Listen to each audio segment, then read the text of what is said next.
Alors, Jérôme Dubus en marche. Moi, je me pose une question toute simple depuis hier. C'est les chiffres sont mauvais.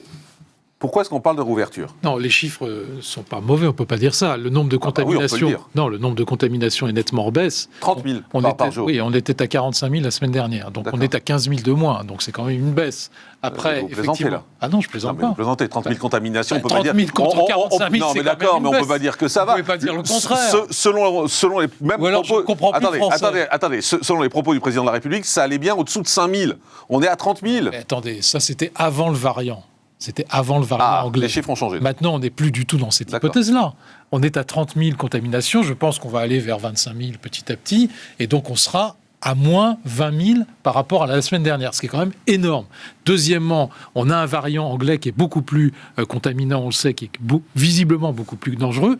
Et on a énormément de gens qui sont en réanimation. Effectivement, le nombre d'hospitalisations à peu près stable, mais le nombre de gens en réanimation continue d'augmenter. Moi, je parle sous le contrôle d'un médecin, bien évidemment, qui peut-être me contredira, je ne sais pas.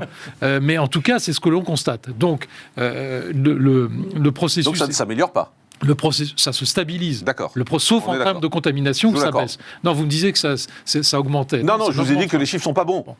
Les chiffres ne sont pas bons, ils sont meilleurs que la semaine dernière, il faut quand même le reconnaître. D'accord, 6 000 en contamination, 6 000 en réanimation. Attendez, c'est 24 de plus par jour. Bon, c'est quand même pas énorme. Bon.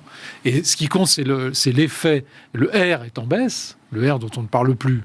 Le R est en baisse. Parce qu'en fait, on change sans arrêt, l'élément de référence. En fait. Oui, un coup, c'est le nombre de contaminés, un coup, c'est le nombre de morts. Regardez. Enfin, on est quand même à 300 morts par jour, excusez-moi. Pendant des semaines, on a dit le président ne donne aucun objectif, on ne sait pas où on va, etc. Là, il commence à donner des phases, il commence à donner des dates, et on dit c'est catastrophique parce que ça va mal. Pas du tout. C'est pas du tout ce que je dis. Je dis même pas qu'il a tort, il a peut-être raison, le président de la République. J'espère qu'il a raison. Je dis clairement, il a peut-être... Ça voudrait dire qu'on s'en sort. Oui, mais ma question...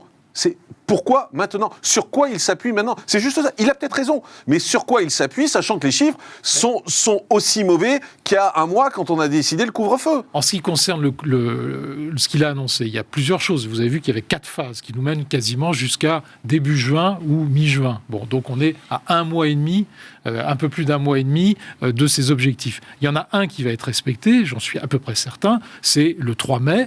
La fin des kilomètres. Ça, donc d'accord. Oui, mais ça, c'est quand même important. Parce que 10 kilomètres, c'était très contraignant. Ouais, et ça ne servait à rien. Je ne sais pas si ça servait à rien, mais en tout cas, c'est vous qui le dites. Moi, je ne prends pas cette responsabilité-là. Mais en tout cas, on ouvre et c'est plutôt bon signe. Ça veut dire qu'on va pouvoir se déplacer sans autorisation. C'est quand même un élément important. Ok. Juste, je n'ai pas eu ma réponse. Pourquoi maintenant ? Mais ça a déjà été annoncé, la fin des 10 km. Non, mais pourquoi maintenant ces décisions, alors que les chiffres sont aussi mauvais qu'il y a un mois ? Le président a donné un rendez-vous... Donc c'est pour respecter son engagement, le président a donné un rendez-vous au 15 mai, et je pense que la situation sanitaire pourra permettre de le respecter. Docteur François Baumann. Alors, si vous avez la réponse. Moi, je suis avec attention vos arguments. je suis plutôt optimiste de nature. Ouais. Pour un médecin, c'est quand il vaut mieux. En tout cas, mais pas totalement optimiste. Mais docteur, est-ce que vous avez le sentiment qu'aujourd'hui ça va mieux et qu'on peut envisager la réouverture, simplement ? On finit par avoir ce sentiment à force d'écouter un certain nombre de médias. Mais maintenant, la réalité, je pense que tout le monde s'interroge. On ne sait pas. Vous parliez tout à l'heure du R.